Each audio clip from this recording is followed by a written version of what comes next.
Welcome, folks. I'm Jabby Kawai, back again with the Mary Cherry. So we're looking at sneak peek Marvel Studios She-Hulk Attorney at Law at Disney Plus. I was intending to do this earlier, and then I was like, well, we're putting out a breakdown reaction at some point of the last episode, and then I saw Greg, his thumbnail, and it said there was Daredevil footage in here. Oh, actually? And I was like, oh, freaking A. So we got to look at this because I'm a huge Daredevil fan. I mean, like, literally, it's like this is a special screener that you can't buy. And then I got the Daredevil, like you can see back there. Oh yeah. You know, I love Daredevil. So yeah, you really are a big fan. Yeah. So anyway, let's check this out. Here we go. Strength is beauty. Beauty is strength. What makes you beautiful? She-Hulk by Titania. Oh. What? This is the person who legally outmaneuvered you? Yeah. Why didn't you trademark your own pseudonym? Did Doctor Strange have to trademark his name? Did Thor? You chose two examples of people who use their real names. Mm-hmm. Oh yeah. I'm still down for Walters. She-Hulk is just a thing that happened to me. You said you didn't like the name She-Hulk. I don't. I do admit, though, there are parts of it that I enjoy. The amazing hair, no hangover. True. Being able to walk home at night without being afraid. You'd put on your green suit. Put on my green suit? Yeah, jolly green yourself. I don't know what you call it. Hulking out. Okay, good. Whatever. Trouble's gonna find you. Weird, unexpected trouble. Wait, was that? Why aren't you answering a mobile phone? I'll be right back. Life would be so much easier if I was just Jen. I think you're in a unique position to do some There real good. he is. Jen Walters can use the law to help people when society fails, and She-Hulk can help people when the law fails. This guy's really kind of doing it for me. Oh my goodness. She was like. Oh, did you get a ticket for texting? Just say you were texting 911. They can't prosecute. That isn't what this is, and that's not true. Hold on a second. Daredevil's a lawyer. She's a lawyer. Well, yeah, this is apparently in the comics. That's a thing. Yeah. Trouble's gonna find you. Weird, unexpected trouble. Okay, so what the hell? Is this the frog guy or that's the frog guy? Oh, that's the frog guy. okay. I thought for like a second it might have been the Daredevil, but I was like, Daredevil can't fly. Not like that, no. Trouble.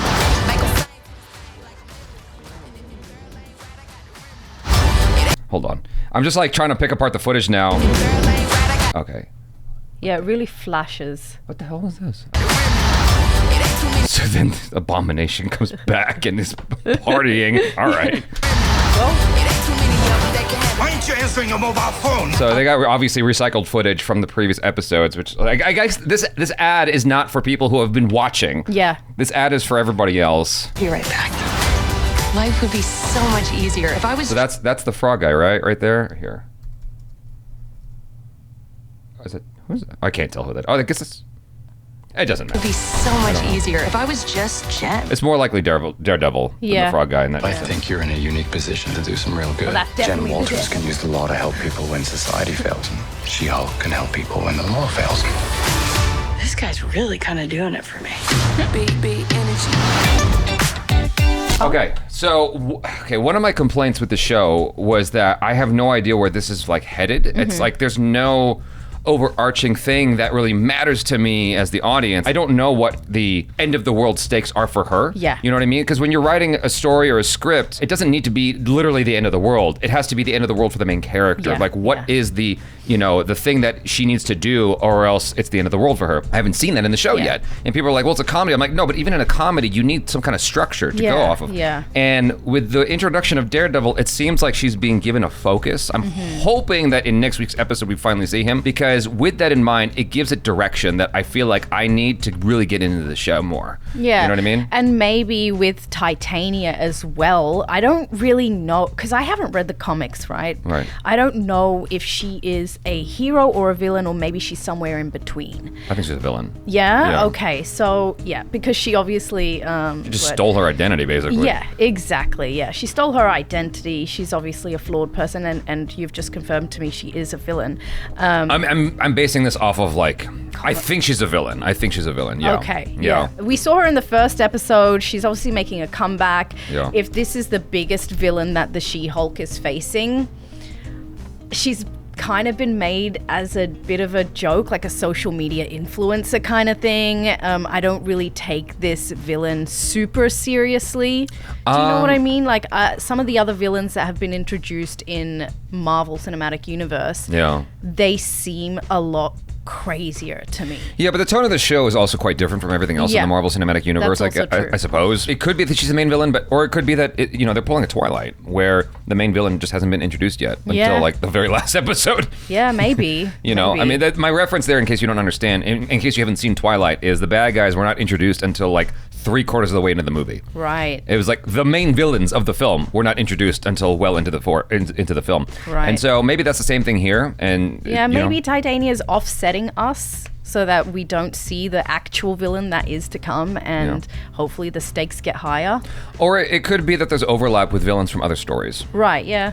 They're going to surprise us like they did in Hawkeye. Yeah. So bringing in some Daredevil baddies and whatnot. I'm super, super happy just to see like even a fraction of Charlie Cox in this, and just seeing what he's bringing to it. And I thought initially he was just going to make this random one-off appearance. Yeah. But here it seems like he's at least substantially in one episode. Mm-hmm. I'm hoping he's recurring and keeps coming back, and like that'd be great.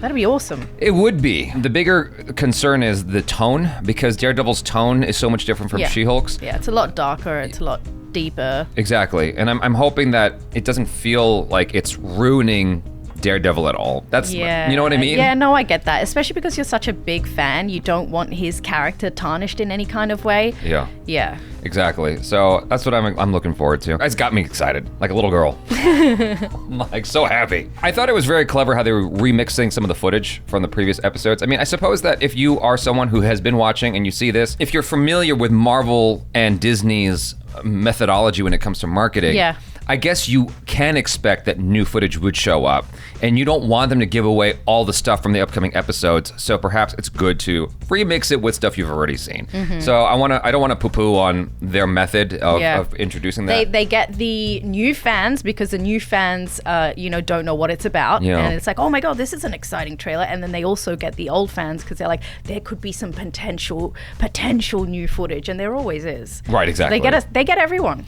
I think that Marvel and Disney recognizes just how much love there is for Daredevil, and they are really doling that out slowly. Because, like, once it's out, right? Yeah. It's like you only get that reveal the one time, or that introduction the one time. I remember being at the theater watching Spider-Man No Way Home. I said that as if it's a long time ago. But at the theater, when Daredevil showed up, the theater lost its mind. Oh. Everyone was so happy. I'm like, I'm so glad I'm not alone. Like, we all collectively feel this. Yeah. It's awesome, you know? And I think Disney recognizes that, and so they're trying to like just, because like we got the first 4 episodes, the screeners, and a lot of people who do this stuff got screeners to watch the first 4 episodes, and they didn't show Daredevil yet, and I'm like, you fuckers, you know what you're doing. They stopped at 4 on purpose. Yeah, they know what they're doing. Like they're baiting you. They're like, no, but you know what's coming, so you gotta keep watching. It would be so annoying if they didn't bring him until like the final episode. I would be so mad. Oh, that would be infuriating. Yeah. For so many people, like yeah. But anyway, here's looking forward to next week. You guys, thanks so much for hanging out. Follow Mary Cherry on the social media, her Twitch, YouTube, all that good stuff. Subscribe, bell icon, all notifications for this stuff. I'm Jabby Kuwait. This is Mary Cherry. Peace out.